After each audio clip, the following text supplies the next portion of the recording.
welcome to Youturn Youturn. I'm glad y'all have joined back this week, and I'm very excited to introduce you guys to John Martin, who he just told me that his name is John, his last name's Martin, and I've been calling him John Martin for a couple of years, thinking that was his name. John Martin so-and-so, but it's John. So welcome to the show, John. We're so glad to have you here today. It's a pleasure.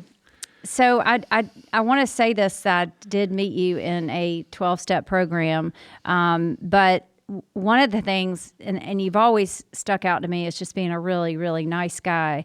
But then I was watching the news one night, and I saw John Martin and his beautiful wife. There I go, called him John Martin. And his beautiful wife, Cassandra, on the news, spreading love and food to the homeless. And I wanted him to talk about that because I know in recovery for me, if I'm giving back, I'm out of myself, my ego gets deflated, and I feel I get more back. It's better than any drink or drug I've ever done. It's I can't describe the feeling, but I hope that you guys today will get a sense of, well, first of all, that recovery is possible for anyone. And secondly, if you give back, the likelihood of you staying sober and feeling good about yourself is very, very high. So welcome to the show, and start by telling us, like, when was the first time you drank or used a drug? How about that? When I was 13 years old is the first time I ever drank. That's actually pretty late for us alcoholics. Yeah, I probably could have used a drink about 5, 6, 7, in that ball range. But my dad was an alcoholic, and he drank, and he was a very abusive man. To you or your mom? Or to my mom and me. And but he was also my hero at that time too, because I loved everything about him. But it goes with the territory of him being an alcoholic. So when I drank at 13, like I said, I probably could have used it. I had feelings of fear and insecurity way before I took a drink. And once I took that drink, everything changed. I could finally put on that mask and make people laugh. And I did that for years because if I had that mask on, you wouldn't see how I felt inside. You wouldn't see me crying if I was making you laugh. And everybody thought everything was going good. And alcohol was fueling that. And so I drank all the way through high school, drank when I went to the military, and then alcohol. Did you ever get in any trouble? Oh, yeah, I was always in trouble. I mean, I spent 5 years in high school, and all 5 years I went to summer school. I thought you went all year round. But, things like that. I wasn't a good student, class clown, always getting in trouble with the principals and, drinking. And the military was my only option. When I finally graduated high school, my mother told me, she said, "You're too dumb to go to college." Wow. She was very blunt. It sounds like it. Yeah, she said, "You're too dumb to go to college, so I think the only thing, and you don't want to work." She said I was lazy. And she said the only thing you need to do is sign up to the military. And my dad was in the Navy, so I followed his footsteps and went in the Navy. Yeah. And how long were you in the Navy? 2 years. And the drinking progressed? Oh, yeah, it progressed a lot in the Navy. So how old were you when you got out? Let's see, 21, about 21. So what'd you do then?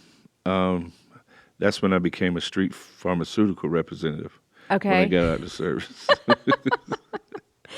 Otherwise known as a drug salesman. Yeah. So where were you living at the time? I was living in Sumter, South Carolina. And making people laugh and selling drugs was a pretty good deal. And I finally... Did you live on the streets? Well, I lived in different places, but the alcohol finally quit working. Yeah. And so when the alcohol finally quit working, it felt like my insides was coming out. And I tried drugs, and That let you up again. That lit me up again. That took all that stuff away again. But the only thing difference about that is I use crack cocaine. So instead of making people laugh, I started going on the inside and piling all that stuff on the inside, smoking crack, because I didn't want to be seen doing that. Yeah. And then every once in a while I would resurface and drink and go to clubs and be the life of the party. But then I'd have to have that crack to keep going. So when you used the crack, you were all alone. Yeah. Yeah. Yeah. That's when it started. What year was that? 1988, 90. So it would have been in the 92, 93 range. So cocaine and crack were big. Yes, ma'am. Right then. Yes, Yeah. ma'am. It So, was real big. did you ever do heroin? I just snorted every once in a while, but never Yeah. Never took. a needle. So you're living on this. Well, you're living in a house. You're selling drugs. You're doing crack. You're drinking. Where do you go from there? How does it progress, or where do you move? How do you get to Greenville? I went straight to the streets at that time. Right around 92, I started experiencing homelessness, and that's when I found out that, if I wanted help, I'd go to a treatment center, and I'd stay out on the streets for a little while and then get tired of living on the streets, and then I'd go to a treatment center. How did you pay for the treatment center? The state. The state paid pays, for it okay. because I didn't have any money. Didn't have no. And you would go and get cleaned up for a little bit? Get cleaned up a little bit, try AA a little bit, and then the feelings never changed for me when I was in AA. I felt the same way I did when I walked in the door. The feelings of wanting to die, because I've been wanting to, before I met my wife, I had been wanting to kill myself since I was 6, 7 years old. I didn't want to live. Why do you think that? I just didn't feel worthy. Didn't feel like I fit in anywhere. I mean, I'm a little freckle-faced, red-haired kid getting picked on all the time. Oh. Never feeling like I fit in, and the only attention I was getting is when I was acting out. Yeah. I was never good, so I never felt good enough. So, yeah. And drinking gave you that escape where you didn't have to think about all that. Yes, ma'am. Wow. And I drank with people who I thought felt like me, so I didn't go into bars, the social bars, and drink. Yeah. I never went on ski slopes or nothing like that. I drank in the gutter. Yeah. I drank with people like me who felt like me. Well, they were probably more real than anybody. Yeah, You know? So obviously something changed. Yes, ma'am. I went through a period of time where in March 23rd of 2000, I was coaching down at Socksteed. My best friend offered me a job down there. I was living in a halfway house, and then I got kicked out of the halfway house, and he told me to come live with him because he didn't want to see me homeless. And when I went So to were you live, sober at that time? No. Oh, okay. Once I got kicked out of the halfway house, I went back to using. And he found out that I was at the beach, and he said, "Hey, man, I'm here at the beach. Why don't you come live with me?" And I moved in with him, and I started getting my life together, and I started coaching at Socksteed High School and teaching the kids with PMD and TMD, the handicapped children. And so I was just a teacher's aide. What does what does this stand for? I'd have to ask my wife. But Okay. It's kids with cerebral palsy and Okay, Down yeah. syndrome and that type of stuff. So right there, you're showing your heart. Oh, I mean, yeah, that's where you chose to work. Okay. I've always had that heart. You didn't know where to channel all of that. I didn't love myself enough to love anybody else. Right. So I would go and I could help anybody because I love everything. I love everybody. But I just couldn't love myself enough to want to live. Yeah. So that job ended, and March 23rd of 2000, I walked out of a place I was staying at, and I took a gun from the place where I was staying, and I walked out on the beach until 6 o'clock that morning. And I was crying out to God because it was it. I lost everything again, and I just didn't feel like I wanted to ever live again. And I'd get mad at God because he woke me up in the morning. And I asked him, I begged him to not let me wake up before I went to sleep. And this was a period for a long time that I did it. And then that day I walked out on the beach, and I walked for about 6.5 hours. And I ended up in Cinema Twins Park in Myrtle Beach, and sat down on a bench, put the gun down, and I just started crying. And I was crying out to God, and I was asking him for help, and I couldn't hear anything. I was crying, and what I like to describe it as, my tears were so loud when they hit the ground, it felt like bombs going off, so I couldn't hear God's message. Even if he gave me a message that day, I couldn't hear it. So I put the gun to my head and couldn't pull the trigger, and I put it in my mouth and couldn't pull the trigger. And then I sat down, and I just got mad. And I was mad, and I was crying, and I put the gun to my chest, and it went off. And the next thing I remember is waking up in the intensive care unit in Grand Strand Memorial, and they told me what I had did, and they at that point, being a drug addict and an alcoholic, I destroyed my family. I stole from my family. I treated them bad. I was never a good brother, a good son, nothing. Once I put crack cocaine in it, I quit being a good person. And when they called my mom and they asked her if she would come down, and because I was in the intensive care unit, she said, "What you want me to do about it?" and hung the phone up. And I remember sitting in the hospital and the other places they sent me, and it was like 56 days, and I didn't have not one visitor. Oh, my And I gosh. remember getting real mad at everybody. And when I got to they shipped me to Greenville soon after that when I got out. And I was so mad in Greenville. I was angry at God. I was angry at my family. I was angry at my friends. I just had so much hate in my heart. And when I came to the 12-step program, it was introduced to Sterling. And when I was introduced to him, he one Sunday morning, he asked me, he said, "You want to share?" And I said, "The only thing missing right now," and I had like 90 days. And I said, "The only thing missing in my life right now is a pistol." And I started crying. And a group of guys from that fellowship, they took me in and started loving on me even when I couldn't love on myself. And they tried everything they could to get me sober. And the only difference was with me is I still didn't believe in God. I didn't believe he wanted anything to do with me. I hated him.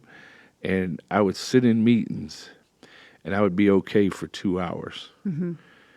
The 30 minutes before, the hour then, and the 30 minutes after. And then I'd watch y'all go off to your families, and I'd have to go off by myself. And I just felt like God was punishing me for all the things I've done. And so I hated him. I hated everything about it. And so I started going in and out because I was telling myself, why should I sit in a meeting when I know the fix is real right outside?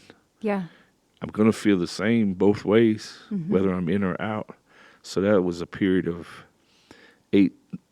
16 years, 16. That you were in and out. In and out, 16, fellowship. 17 years, in and out of fellowship. Wow. Yeah. That's a long time to be lonely and angry. Yeah. So what changed? What happened? What got you sober? Things started changing in 2006 when my mom, I was finally able to go talk to my mom. And I sat down with her and I asked her why she didn't show up and why she never called or anything like that. And she described it to me like this. She said, you know what it's like, the phone rings and your heart drops because I don't know if it's the police going to say my son is dead. I don't know if it's the hospital calling saying they got you again. I don't know if it's a drug dealer calling saying you better give me $500, I'm going to kill him. Or I don't know if it's you calling for another 500, another 1,000, another 5,000. And so at that moment, all that anger I had towards her kind of left because looked at it. I was like, wow. You saw it from her perspective, Yeah. from a mom's perspective Yeah. for the first time. And I couldn't imagine how heavy that phone was for her. Yeah. And so I was able to get through that. And then 2 weeks later, she passed away. Oh, what a So- gift that was. But it was a gift now that I see it. Yeah. But when it was happening, I was like, there you go, God, once again, Yeah. you're taking somebody I love away. Yeah. Because my dad died at 14. When I was 14, he was 42. He had a massive heart attack. And so points in my life, things were taken away, and I became more angry at God. And when 2006 happened, I just fell back into that same. I had a year and about 8 months, longest I've ever stayed sober at that time. And then I went back out, and it was just from 2006 to 2016, it was constant going in and out. So April 24th of 2016, I got to get that right because she's outside listening. I was working. I was homeless. I was living on the streets, but I was working for my addiction. And she walked in the team store. I was working at Greenville Drive, and she walked in the team store, and she was looking for a jacket. And when she walked in, it was like we became best friends right away because she was easy to talk to, and I just was like, she's beautiful. And so anybody beautiful gonna talk to me, I was like feeling myself, I was Yeah. like, wow. Yeah. But you're still using at the time. Yeah, I'm still Okay. using. I'm telling her on days about some of the things, but not that. I wouldn't tell her that. But so we started. She was going through some things at the time too, and we started talking, and we started having fun together and talking, and then it was like I started using again, like heavy, and I started putting her through some stuff. And I noticed the thing about her was she would never leave. She would always come back, and it reminded me of Sterling so much. And so That unconditional love. right, and it was like, why are you leaving? Why don't you leave? Because I don't deserve you anyways. Because I looked at her and I was like, wow, I don't deserve something as beautiful as she is. And as her spirit inside was even more beautiful than the outside. So I just didn't believe I deserved that. And now I like to say that what God did for me on that day was he took one of his angels and he said, here you go. I'm going to put her in your life, and your life is going to change, because she started teaching me about God's love. And I still didn't believe it, but she started teaching me about it, and she started showing me. She was actually the first person in my life that I felt that loved me regardless. I mean, I know my mom and dad did. Yeah. But I'm outside of my mom and dad. She was the first person that loved me regardless. Regardless of if I was a redheaded, freck-faced kid or a guy that weighed 323 pounds at the time, she loved me regardless. And I never had that before. It was always something that said they loved me, but... It was conditional. Yeah, it was, love me, but can you pay my light bill? Yeah.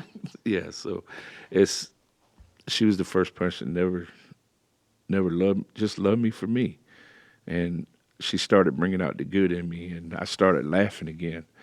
And then, I was using at the time and putting her through things, and then I got sober.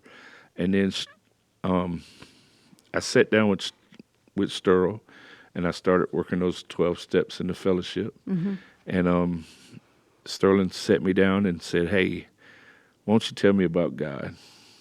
And I told him exactly what I've told y'all about me hating God and everything. And he said, well, let's try this. And he slid a piece of paper over to me, and he said, hey, I want you to write down how many times you've been in jail, how many times you've been in a treatment center, how many times you've been in a psychiatric hospital, and how many times you honestly try to commit suicide. So, and on the bottom of the piece of paper, he said, how many friends and family members do you know have died of this disease? So my numbers was 6 times in jail, 8 psychiatric hospitals, 16 treatment centers, and 5 times I honestly tried to commit suicide. I even shoot myself in my chest on March 23rd. And on the bottom of the piece of paper, it had 8. So I did it, and then I went to slide it back over to him, and something told me to stop. So when I stopped, I grabbed a piece of paper and I started looking at it, and I started crying because it was the first time I ever saw God working in my life. Because there was no doubt that I shouldn't have been number 9 a long time ago. Yeah. So God kept me here for a reason. God, And that's so powerful. with Cassandra's loving me like that, and with what Sterling showed me, I was finally convinced that God loved me. And since then, life is good. I mean, I've had some bad times and struggles, and I just have struggles a day, but I know God's going to fix it. I got a faith in God that's I never thought I could have. And it's because of, the things with Cassandra and what Sterling showed me. And so I know without a shadow of a doubt, I'm here because God loves me. And I don't think there's a greater gift. I don't think so either. And, I really want to touch on, so you met Cassandra, and did you guys get married? Yes. Y'all got married.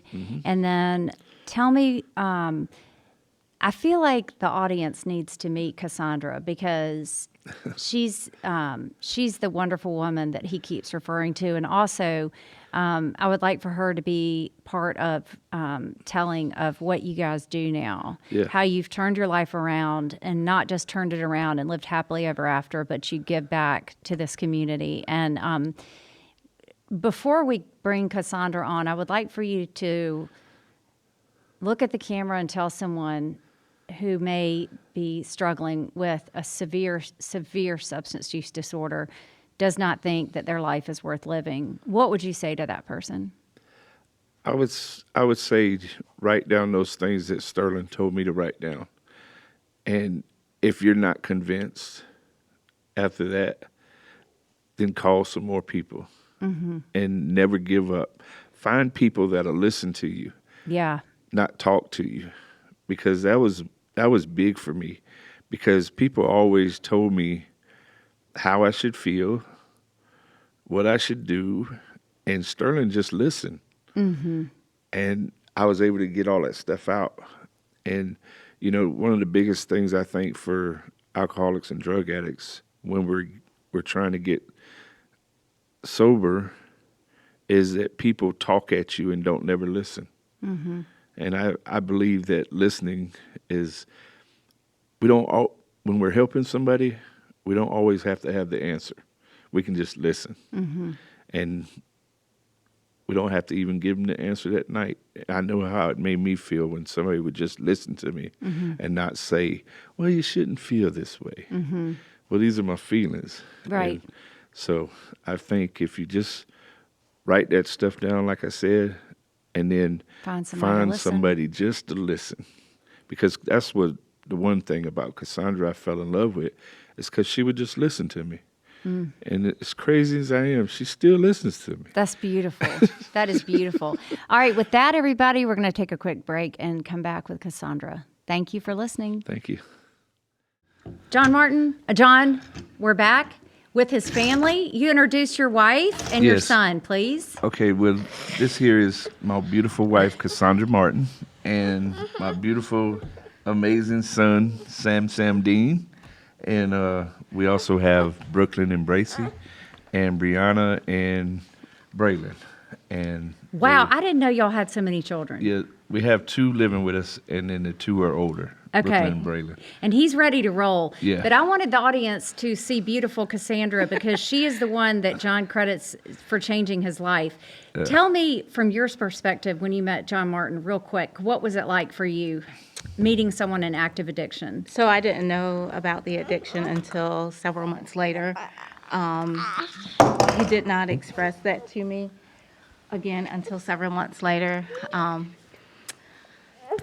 Finding out that there was an addiction was kind of hard for me because I didn't know anything about addiction, how addiction worked, what it was, Yeah. what am I supposed to do, how am I supposed to respond. Yeah. So it was all new to me. So, how did you find out? He said he put you through some stuff. He did. He actually came out and told me. Is how it all kind of like evolved. From maybe the first month that he told me, I started seeing signs again that, that he would tell me whenever he's using Yeah. or whenever he was using, I would start seeing those signs. Yeah. Just different things. How did you know just to love him through it? I mean, I feel like so many people instinctually push away, and you pulled him in. It's actually a quality that my grandmother instilled in me. That you love from the heart, not from the physical part. So you look at the heart instead of the physical. Oh my God, that's so beautiful. That sounds, so John Martin has told me a little bit about Sundays with a Twist. Can you tell me about how all this got started and why it's called that and what you guys do on Sundays? So we started, well, not we, but John Martin started feeding guys at a treatment facility. And he asked me one day to go out there with him. I was like, for what? It's a bunch of guys. Why do you want me to go out there? So he's like, just ride out there just to see what they deal with. And so one particular, it was during the week one day, he said, I got to go take some food out here. And so do you want to ride with me? I was like, yeah, whatever. And so we got out there, and it just, I don't know what it was, but I saw grills, and I was like, how do these guys eat? He said, well, you see the grills there, and they have microwaves in the room. Yeah. I said, is that it? They don't have like a stove? Do they not have other means of cooking food? He said, no, this is it. I said, wow. How often do family members come to visit these guys when they're out here? He said, probably next to none. I said, well, I wonder when the last time they've had a Sunday dinner. And that's where the whole concept of Sunday dinner came from, preparing a meal for guys who are in a treatment center. Oh, wow. Because they don't have a Sunday dinner. They cook on a grill or in a microwave. You probably could, but, Those guys can cook a Sunday dinner. dinner on a So grill. what did y'all do? That was my thinking, though. What do y'all do on Sundays? How does that look? Y'all drive around and deliver food or what? So now, when we first started, we were doing the treatment centers. Okay. But when COVID hit, we had to think outside the box. How can we still do what we're doing and still reach people? So we started doing it outside. And first we got some pushback because we were told that if we feed the homeless, that we would get tickets. Why? So he can explain that. Well, we was downtown feeding, and even though it sounds awful, I understand what they're saying is because we were feeding men on Main Street, and a lot of times when people are out feeding, they may do it once every year. So the police officers are looking at it like, well, you come out here on a Sunday to feed, and then you don't come back. Yeah. But the guys come back Yeah. because they're looking for that meal. Right. So when we started seeing that and what they told us, that was one of the main things that we started. We have to be consistent. We got to do this every week because we don't want people to say they're not ever coming back. Yeah. And that goes back to my story too, because there was times where I'm out on the street and somebody say, well, I'll bring you something back. And they never come. And they never come back. Yeah. And I know what that feels And like. your trust and hope in people Right. just diminishes. So that's why we wanted to make sure that we would do it every week. Yeah. And then also during that time, we also said, well, what if we go to the police officers and feed them too? Maybe they'll give us a little break on Yeah. what we do. And so we went out there and started feeding the police officers and the fire department and all the people during that time who had that's been, awesome. I mean, they're out there working Yeah. and not getting a day off because of COVID. Yeah. Well, everybody else was shutting down. They were still working. So we said, well, we got to feed them too. So we started feeding nurses, and we fed some fire departments, and we fed some police officers, and then we went down to my hometown in Sumter and did the same thing. And Beautiful. so I think that's where we got our pass to do what we do. 'Cause Yeah. we said, well, we can touch their belly too. Yeah. And it'll touch their heart. just Amazing like- what food will do. Yeah. It goes from the belly to the heart. That's right. So every Sunday you pack up. How much food do you think you take out now? we do anywhere from 125 to 150 plates. Wow. And we go. Where do you get the money to do it? Well, we have some funding. We try to get funding from. We don't get any government money. We don't get any of that. We don't get grants. Where can listeners send money? I'm going to put this on the description. You can send it to. We have a website called SundayDinnerWithATwist.com. Okay. Perfect. We also have a Venmo, which is at Sunday-Dinner-2018. Okay. And we have PayPal, and we have Cash App.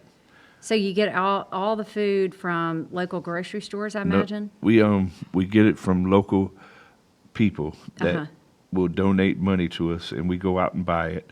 And when it first started, Cassandra was cooking the 125 plates, Oh my and then we would gosh.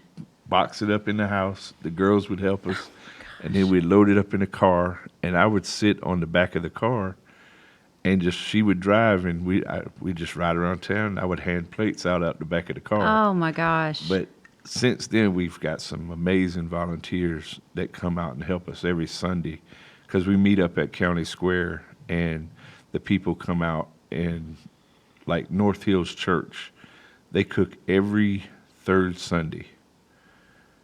They cook a meal for 125 to 150 people.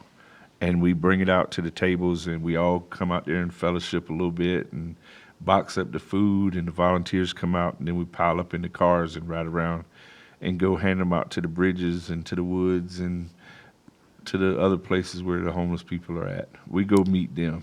And that is just so beautiful. And I've heard you often say this is what keeps you sober. Yes, ma'am. And another part of your story, I don't know if you guys talk about this openly, but is your son. Mm-hmm. And how did he come into your lives? It's so beautiful. You want to tell it?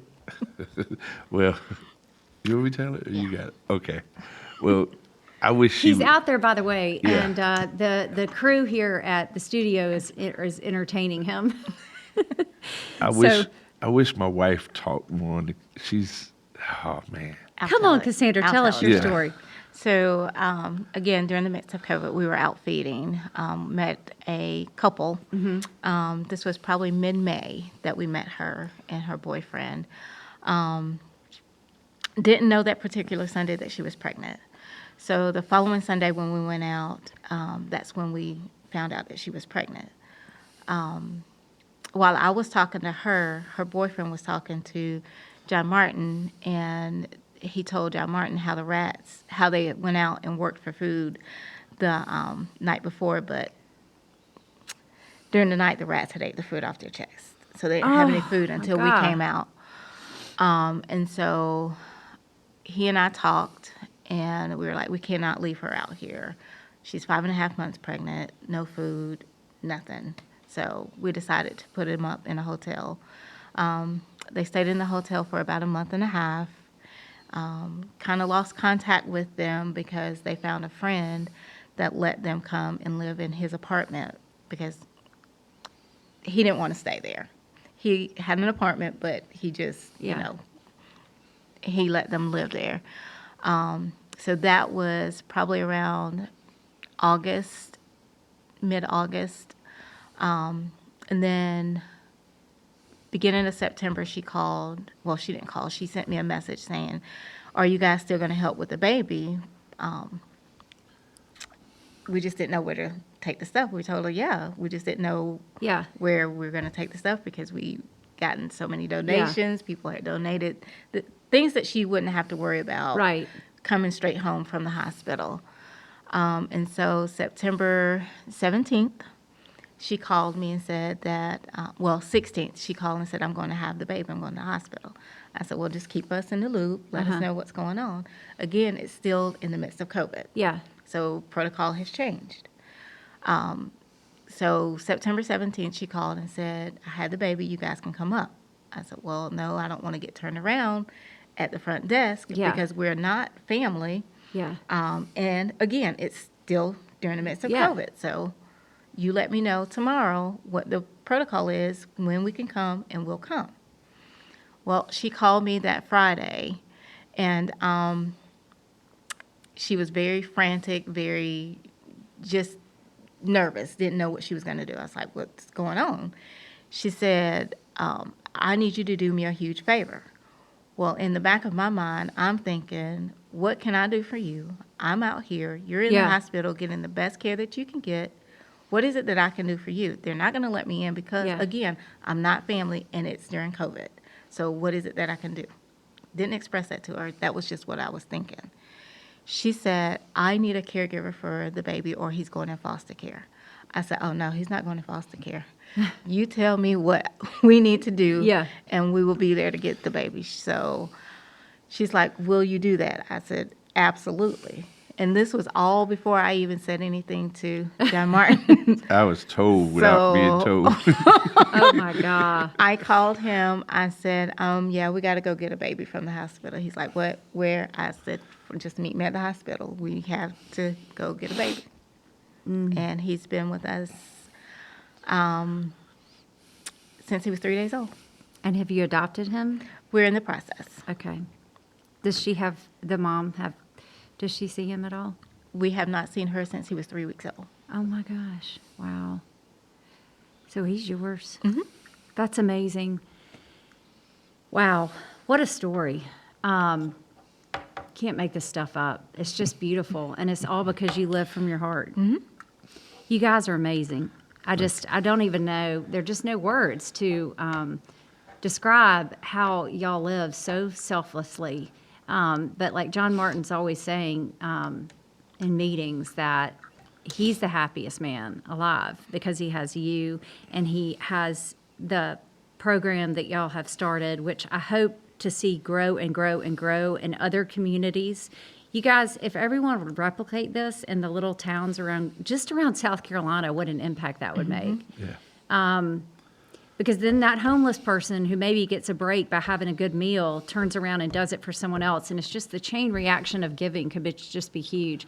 So I hope to see you guys grow that. And, I can't wait to watch Sam grow up with two loving parents. You guys are so blessed, and you bless so many. I just want to say thank you so much for coming on our podcast and telling your story today. Can I tell you one more story? Absolutely. Okay, so this is one of the main reasons why we started this was, like Cassandra said, Sunday dinner, family, back together. Me not having any family, me coming with her family. Yeah. So we said, well, now we have family.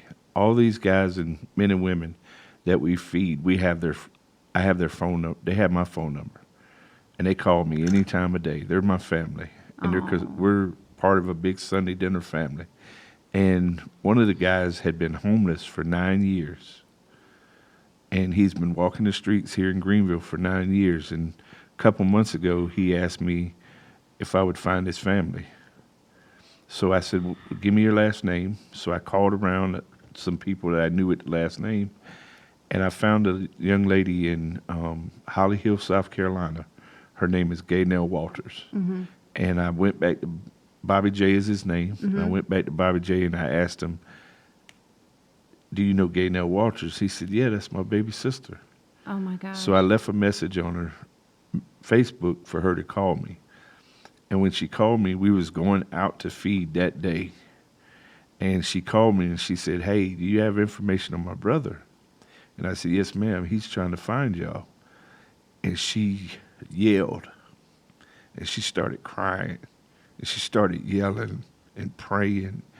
And it was kind of weird to me, but she kind of yelled out. She said, "Oh my God, we thought he was dead." They had been looking for him for 9 years. Oh my gosh. And there was no contact. So wow. we put him on FaceTime, and everybody out there was crying. Oh my God. So she called me later on that night. She said, "Hey, will y'all do me a favor?" And I said, "Sure." So she said, "We're having a family reunion in September. Can y'all bring him down and let him see his family?" And nobody told his family that he was coming. So we took him down, and he went back to his family, and he stayed there with his family, and now he's in Winston-Salem, living in a condo by himself. His brother had 2 condos, so he's staying in a condo, and he's living life, and he's off the streets, and that's why we do what we do.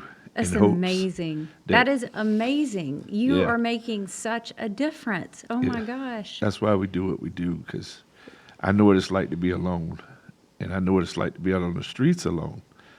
And we just want people to feel like they have a family. They can call us anytime, and we'll be there. I wish there were like a million of y'all. If we could just replicate that heart. All right, well, I'm definitely going to put in the show notes the website, ways to give to Sunday Meals with a Twist, Sunday Dinners with a Twist. Sunday dinner with the twist. And if you want to learn more about these two, just hit up their website, and I'll put any other ways to get in touch with them on there. So thank you so much for Thank being you. on You Learn, You Turn. Thanks, everybody. Thank Thank you. you. Bye.